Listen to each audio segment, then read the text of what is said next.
클롭 감독 맨시티의 폭탄 발언, 손흥민 두고 살벌한 분위기의 영국 발칵. 손흥민이 클롭 감독의 리버풀을 상대로 다시 한번 골을 터뜨렸다. 손흥민은 1일 한국 시간 영국 리버풀 안필드에서 열린 리버풀과의 2022에서 23시즌 프리미어리그 34라운드에서 풀타임 활약하며 후반 32분 만에 골을 터뜨렸다. 손흥민은 로메로의 로빙 패스를 이어받아 리버풀 수비 뒷공간을 침투한 후 페널티 에어리어 정면에서 오른발 슈팅으로 리버풀 골망을 흔들었다. 손흥민은 이날 득점으로 프리미어리그에서 7시즌 연속 10골을 돌파하는 맹활약을 이어갔다. 손흥민은 이날 경기에서 후반 9분 시도한 왼발 슈팅이 골포스트를 강타하기도 했다. 후반전 추가 시간 프리킥 상황에선 키커로 나서 히샬리송의 동점 헤더골을 어시스트하기도 했지만 난타전을 펼친 토트넘은 경기 종료 직전 디오고 조타에게 결승골을 허용하며 패배로 경기를 마쳤다. 영국 리버풀 에코는 30일 손흥민에 대한 클롭 감독의 인터뷰 내용을 재조명했다. 손흥민은 유럽 무대에서 활약하는 동안 클롭 감독을 상대팀 감독으로 만나 17경기에 선발 출전해 10골을 터뜨렸다. 클롭 감독의 도르트문트 시절에는 5경기에 선발 출전해 5골을 터뜨렸고 클롭 감독의 리버풀을 상대로는 최근 9경기에서 5골을 기록했다. 클롭 감독은 나의 가장 큰 실수는 손흥민을 영입하지 않은 것이다. 훌륭한 선수이고 환상적인 선수다. 한국 축구의 상징이자 세계 최고의 스트라이커 중 하나라는 뜻을 나타냈었다. 손흥민은 지난 2013년 함부르크, 독일에서 레버쿠젠, 독일으로 이적했었다. 당시 클롭 감독이 이끌던 도르트문트도 손흥민 영입을 원했었다. 손흥민은 당시 도르트문트 대신 레버쿠젠 이적을 선택했던 것에 대해 분데스리가에 머물고 싶었다. 레버쿠젠과 도르트문트가 나를 원했다. 두 팀 모두 챔피언스리그에 출전하는 팀들이었다. 하지만 도르트문트가 레버쿠젠보다 로테이션을 더 많이 사용하는 것 같았다. 그것이 내가 도르트문트보다 레버쿠젠을 선택한 이유다. 꾸준히 경기에 출전하는 것이 정말 중요했다. 고 전했다. 2. 심판 저격 발언, 클롭. 투지 터치라인 금지 플러스 벌금 1억 2,400만원 징계, 오피셜. 리버풀을 이끄는 위르겐 클롭 감독이 경기 후 심판을 공개 저격한 인터뷰로 징계를 받았다. FA, 영국 축구협회는 19일, 한국 시간, 공식 홈페이지를 통해 클롭 감독은 2경기 터치라인 금지와 벌금 7만 5천 파운드, 약 1억 2,400만원, 징계를 받았다, 라고 공식 발표했다. 클롭 감독이 징계를 받게 된 원인은 지난 1일 리버풀 홈구장 안필드에서 열렸던 2022-23 시즌 프리미어리그 34라운드 토트넘 호스퍼전에 있다. 이날 리버풀은 난타전을 벌인 끝에 토트넘을 4에서 3으로 제압하고 승점 3점을 챙겨갔다. 토트넘 공격수 손흥민이 한 골 1도움을 기록하며 맹활약했지만 리버풀이 후반 추가 시간에 극장골을 터뜨리면서 승리를 가져갔다. 이때 클롭 감독은 경기 내내 토트넘전 주심을 맡은 폴 티언이 심판 판정에 불만을 드러냈다. 후반 추가 시간 디오구 조타의 극장골이 터졌을 때 극렬하게 대기심에게 달려가 화를 냈다. 경기가 끝난 뒤에도 스카이 스포츠와의 인터뷰에서 우리는 티언이와의 역사가 있다. 난 정말 그가 우리를 상대로 무슨 억하심정이 있는지 모르겠다. 라며 그는 아무 문제가 없다고 했지만 사실일 수 없다. 라고 주장했다. 심판 판정에 대해 노골적으로 비판을 가한 클롭 감독은 끝내 징계를 피하지 못했다. FA는 클롭 감독은 토트넘전 이후 언급한 언론 논평에 따라 2경기 동안 터치라인 접근이 정지되고 벌금 7만 5천 파운드, 약 1억 2,400만원을 물었다. 라고 전했다.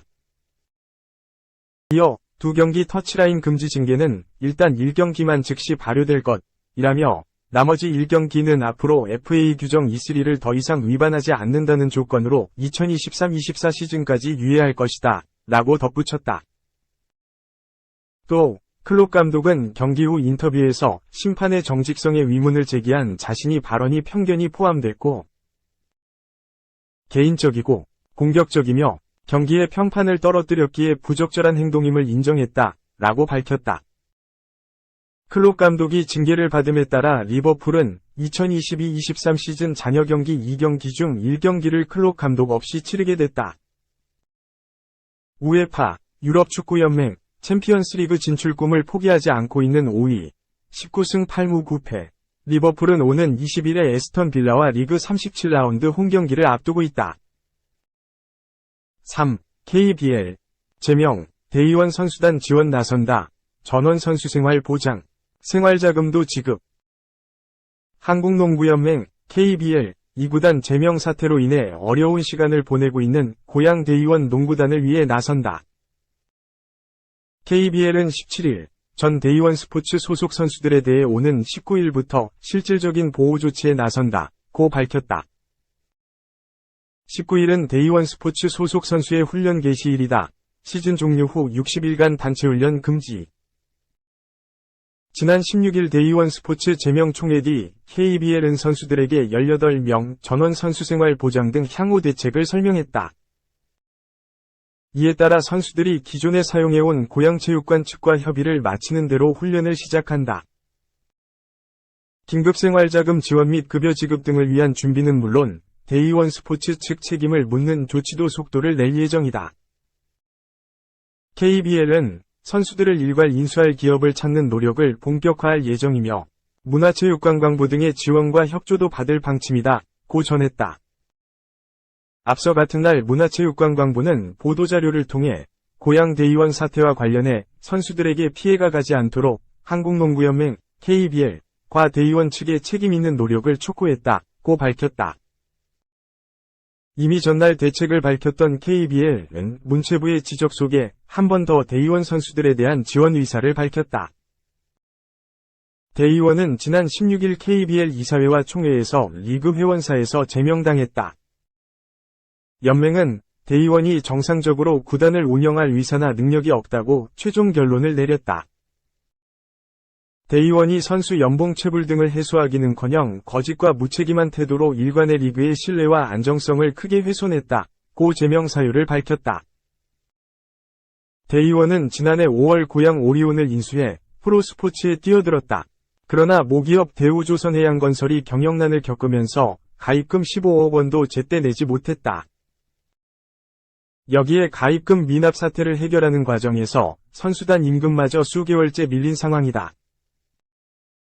뉴시스 보도에 따르면 주장 김강선, 37은 지난 14일 국회에서 열린 기자회견 직후 월급을 4에서 5개월 못 받아 신발도 사서 신었고 밥도 알아서 해결했다. 며 구단에서 제공해주는 집세도 밀렸다. 결혼을 준비하는 선수들도 돈이 없어 많이 힘든 상황이라고 말했다. 4. 공식 발표. 대표팀 데뷔 전 안현범. 불의의 어깨 부상으로 대표팀 중도 하차. 3에서 4주 안정 필요. 대체 발탁은 X. 대한축구협회는 17일 페루전 도중 넘어지며 오른쪽 어깨를 다친 안현범, 28. 제주 유나이티드, 이 치료를 위해 대표팀에서 중도 하차한다. 라고 전했다. 안현범은 경기 후 어깨 관절 염좌 진단을 받았으며 3에서 4주 동안 안정을 취해야 하는 것으로 알려졌다. 또한 대체 선수 발탁은 없을 것이라 덧붙였다. 16일에 열린 페루전을 통해 대표팀 데뷔전을 치렀다. 오른쪽 측면 수비수로 선발 출전했다. 후반 40분 나상호와 교체될 때까지 약 85분 정도를 소화했다. 데뷔전이었던 만큼 긴장한 모습이 역력했다. 상대 공격수에게 측면 돌파를 자주 허용했다. 전반 11분 선제골 과정에서는 브라이언 레이나를 놓치며 실점의 빌미를 제공했다.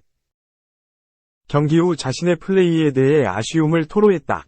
안현범은 인터뷰를 통해 긴장을 많이 한 탓에 경기 시작 20분 정도는 얼어 있었던 것 같다. 라고 밝혔다. 안현범은 이번 시즌 제주의 돌풍을 이끌고 있다. 총 17경기에 출전해 2골 2도움을 기록했다. 활발한 오버래핑 능력으로 위르겐 클린스만 감독의 눈을 사로잡았다. 이러한 좋은 경기력을 대표팀에서 이어가기 위해 의욕적인 모습을 보였다. 하지만 불의의 부상으로 낙마하게 됐다. 한편 대표팀은 오는 20일 대전으로 장소를 옮겨 엘살바도르와 6월 두 번째 친선 경기를 가질 예정이다. 5. 떠나자마자 33년 만에 우승 오른쪽 화살표 EPL 실패 후 사우디 러브콜. 프랑스 매체 풋 메르카토는 17일 한국 시간 사우디아라비아의 알힐랄리 칼리두 쿨리발리 영입을 희망하고 있다. 리오넬 메시 영입을 원했던 그들은 이제 센터백 보강을 원하고 있고 쿨리발리 영입을 원하고 있다고 전했다. 쿨리발리는 나폴리에서 리그 최고의 수비수로 활약했다. 이에 다양한 빅클럽들이 그를 노렸고 지난 시즌을 앞두고 첼시로 이적했다. 모든 것이 좋아 보였다. 하지만 쿨리발리가 떠난 후 김민재를 영입한 나폴리는 무려 33년 만에 이탈리아 세리에 A 우승에 성공하며 새로운 역사를 썼다. 쿨리발리 입장에서는 아쉬운 타이밍이다. 이후에도 문제다. 첼시가 최악의 시즌을 보낸 것이다. 쿨리발리는 시즌 초반에는 좋은 모습을 보였으나 시간이 갈수록 부진했고 결국 팀이 리그 12위로 시즌을 마치는 걸 지켜볼 수밖에 없었다. 많은 돈을 썼던 첼시는 이제 재정적 긴축에 들어가려 한다. 여기서 언급되는 선수가 또 쿨리발리다. 첼시는 쿨리발리를 처분하길 바라고 있다. 이런 상황에 사우디아라비아 알힐랄에서 제안이 왔다. 사우디아라비아 외에도 인터밀란도 쿨리발리를 원하고 있다. 임대로 영입을 희망하고 있는데 첼시는 완전 이적을 원해 사우디아라비아 이적을 선호하는 것으로 알려졌다.